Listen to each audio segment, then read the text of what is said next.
Hello my snow angels, welcome back to my channel. This time I'm not going into a deep dive on a certain musical artist, but instead use a bunch of different examples of different artists to explore the topic of why some artists take on a certain persona. To do this, I am first going to define what a persona is, why singers take on one, and the different levels of a persona, as I believe it to be a spectrum. So without further ado, let's get into it. So what is a persona? The word actually comes from the beginning of Latin civilization when the theater was created. Actors wore masks called personas. In Jungian psychology, persona refers to how we want to be seen by others, which affects how we act. In our personalities and our psyches, it is our shell and the tip of the iceberg. It's also not that cut and dry. Sometimes people have a more private and intimate mask in their personal lives, and sometimes they don't, which does affect relationships. A stage persona is slightly different, but still originates from the psychological definition. I found an excellent quote on masterclass.com that talks about this, and I quote, "Artists rely on a carefully constructed stage persona while performing to give themselves the freedom and permission to act in ways that might not come naturally to them when they're off stage." This article also talks about how this can come in the form of a character that the artist creates, or is a heightened version of that aspect of the singer's personality.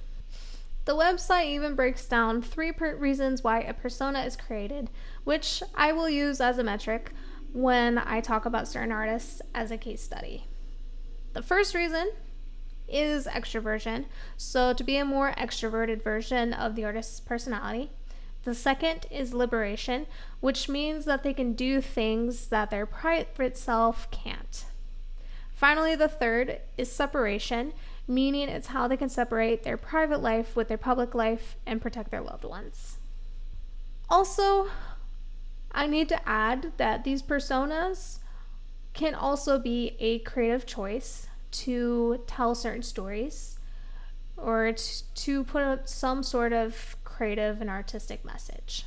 Before I go into the case studies of this, I'm going to go over the categories of different levels of personas that I have seen in different artists. Our brains like to recognize patterns and put things into categories to make sense of everything, so I will do that here. As a disclaimer, some of these artists are incredibly problematic. I'm not putting them in this study as a way to condone their behavior, because I do not. They are in the study because they are great examples of different kinds of personas.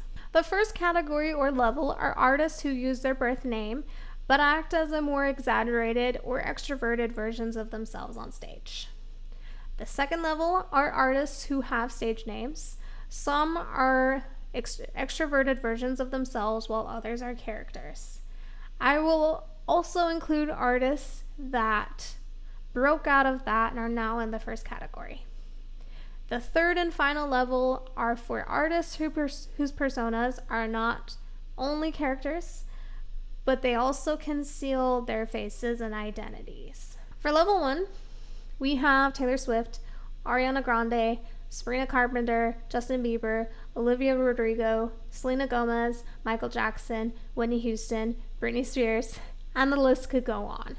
But these are some of the biggest names in the industry, past and present. They still use their birth names, but they act as a more extroverted and exaggerated version of themselves when they performed on stage. Also, some of these artists don't have a stage name so that they can appear to be more authentic, and most of these people are songwriters, so that does add to that. However, since their personas aren't characters, it is harder for us to separate them from their private selves. So a lot of these singers end up becoming really easy targets for scummy paparazzi to take photos and make articles capitalizing on their personal lives. I know it's not just their personas that put this target on their back, but it's also the level of their fame.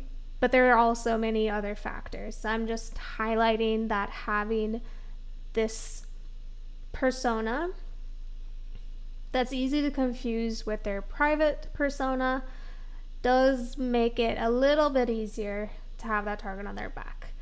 But of course, the people that are at fault are the paparazzi who capitalize off their personal lives. Now for level 2, we have Lady Gaga, Doja Cat, Megan Thee Stallion, the lead singer of Ghost, Chappell Rowan, Halsey, and Miley Cyrus. Of course, there are many others. With this category, I'm actually going to cover the artist in a little bit more detail than I did in category 1, since this level exists more on a spectrum, and I believe it important to talk about them more in depth. Starting with Lady Gaga. So Lady Gaga in her early career was more like a character and an alter ego of herself. She often wore a lot of stage makeup and campy costumes, such as the famous meat dress. Then over the years, she has become a more exaggerated version of her real self. She still can be quite campy, especially with her outfits, but it's more refined, it's more mature than in her early days. Doja Cat is also kind of a character. She has also worn many campy outfits, is very outspoken, and she's very out there. She has pulled many publicity stunts as a result.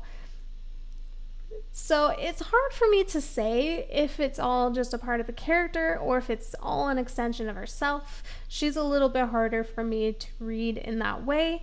But if there are any Doja Cat fans, please drop a comment explaining it to me a bit more if I'm misreading things. Next we have Megan Thee Stallion, who is very known for her clever rapping prowess. She always says real hot girl shit, and you always hear like, "Ay." Which I'm terrible at because I'm not a rapper. She's also very sexual, and she is a weeb, which I think is fun because we don't see that too often with American pop stars and famous rappers. I definitely think that she falls under the subcategory of extroversion, but also liberation, as a lot of her music does have themes of woman empowerment and women exploring sexuality. So I do put her in that camp. However, she does not fall under the character spectrum of the category, in my opinion. Next, we have the lead singer of Ghost, who is the only rock artist I am putting in this category because he is a great example of crafting a character as a persona. His real name is Tobias Forge, but he performs as a character with many titles like Papa Emeritus the First through the Third, and Cardinal Copia, who became Papa Emeritus the Fourth. This character is an anti-pope, and he wears a lot of face paint to look like someone who's undead. He also wears a lot of Catholic iconography, like the Pope hat and the robes, but like a satanic vibe to bring about these themes of criticizing religion. The members of the band are called Nameless Ghouls, and they fall more under the third level since it took a very long time for their identities to be disclosed. However, Tobias Ford was always known. But I still put him as on the border between the two, but more on level 2, since his identity was never really that much of a secret. Next, we have Chappell Rowan, who I just made a video about, so check that out if you haven't already. But she absolutely falls under the character side of the spectrum in level 2. When she is Chappell Rowan, she is a drag queen with white face paint, colorful makeup, and campy costumes. She falls under the liberation umbrella because Chappell can act and say things that Kaylee Rose can't. I go into this in more detail in my video about her, so please check that out. Of course, she also falls under the extroversion umbrella, like most of the artists that I'm talking about in this video. Next, we have Halsey. When the name is actually an anagram of her real name, Ashley, but the name also comes from a street name in Brooklyn, New York. I think that sometimes she does act as a character, especially when she's telling an artistic story through her albums, such as Badlands, which was a dystopian storyline. But she falls more under the extroversion subcategory. I also think that Halsey is a channel for Ashley to work through her struggles with bipolar disorder, her many health problems, and explore her bisexuality. So, in that way, she is on the liberation side. Finally, we have Miley Cyrus, who is an interesting case.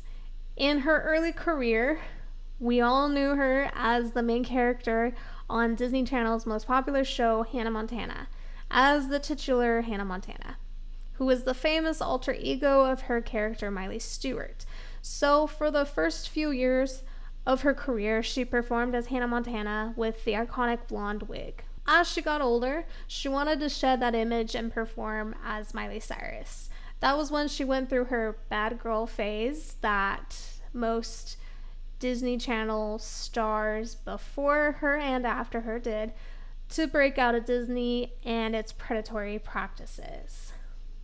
She was very campy and iconic during this time, but very risque. Over time, she has mellowed out, but still shows a very extroverted side of herself that's really quite badass and is completely herself. She is an interesting case because she broke out of a persona that was carefully crafted by Disney, and it took a while for her to build a more authentic one that's true to herself. Finally, we have level 3, which I will talk about: Sia, Marshmello, Kiss, Daft Punk, and Gorillaz. In this category, I have found that most of the artists are either in rock or metal bands, or they are EDM artists. They embody the separation kind of persona the most, as they conceal or try to conceal their identity so that they can live their lives as regular people. Though some artists did this because to bring about an artistic and creative message, not necessarily to separate their private and personal lives. So first we have Sia, who is known for her wig with blocky bangs that cover her eyes, and she usually has a big bow in her hair or a big hat.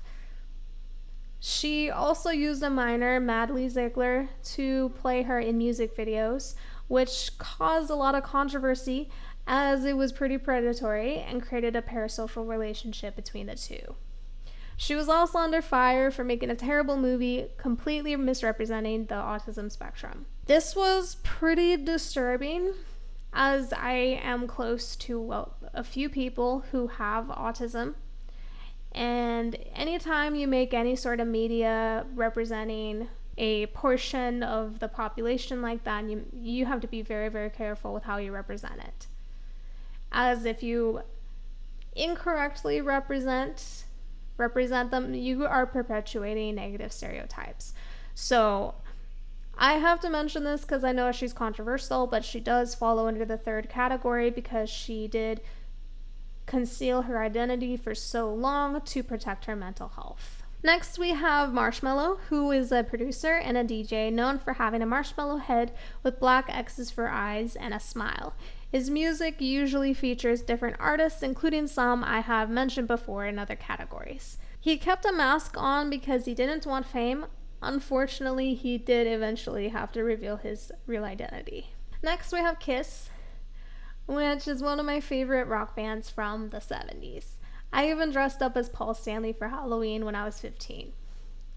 They were known for their long curly hair, which was a trend for male musicians in the 70s, especially rock musicians, and their white and black face paint.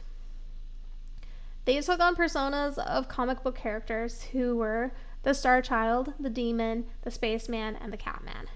They kept their face paint and characters until the 80s, when they revealed who they were under the paint and performed without it. Next, we have Daft Punk, which is an EDM group who took on robotic personas that went along with their sound. They also rarely take part in the press to keep things mysterious. They didn't reveal their faces until they started doing individual work, and eventually they broke up as a group.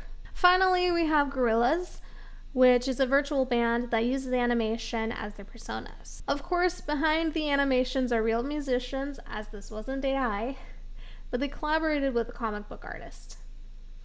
Unlike others on this list, they created these virtual personas to be creative and to rival music networks like MTV.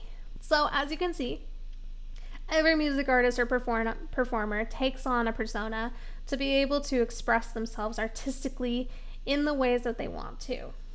It's also so that they can have a separation of their private and professional lives. It is important that we as fans understand that. Not only do we need to respect their privacy and treat them as we would any other person, but we should also not put them on a pedestal. You know what they say, don't meet your heroes, and that is absolutely true here. Every artist has a carefully crafted image to make them appear desirable and in some aspects, perfect. Remember that they are human and may not be as nice as they appear to be, in some cases. And in other cases, we might be catching them on a bad day. As such, it is important to separate art from the artist, in most cases, unless they have done something criminal or have remorselessly hurt people. Also remember that everyone in the world has a persona. Everyone conducts themselves differently at work than they do at home. We all adapt to different social situations, and we all definitely present a more polished image of our lives through social media. We all wear a fucking mask to protect ourselves, whether we realize it or not. Personally, I'm already crafting a persona as Snow. I can't wait to show her to you all, as I believe that I will be able to tell the stories that I want to tell as Snow. She is absolutely an extension of myself that has been liberated, and it is my hope that, as her, I can help others become liberated as well. So for those of you who don't know, I am currently working on my debut album to introduce Snow and myself to the world. I can't tell you yet when it will be done, as it is a huge process and project that I am doing by myself, but I hope that you will look forward to it. I also hope that when I have gained more traction, that you will all remember to respect me, my privacy, and my boundaries, and understand that I am crafting this persona for a reason. Thank you so much for watching and for your support. Please like, comment, and subscribe. Also, please tell me down below who your favorite artist on this list is, or if there's an artist that I haven't mentioned that you would like to talk about in the comments and talk about their persona. Feel free to do so. I am always interested to hear that kind of thing. And soon I will be back with another video, so stay tuned. Bye.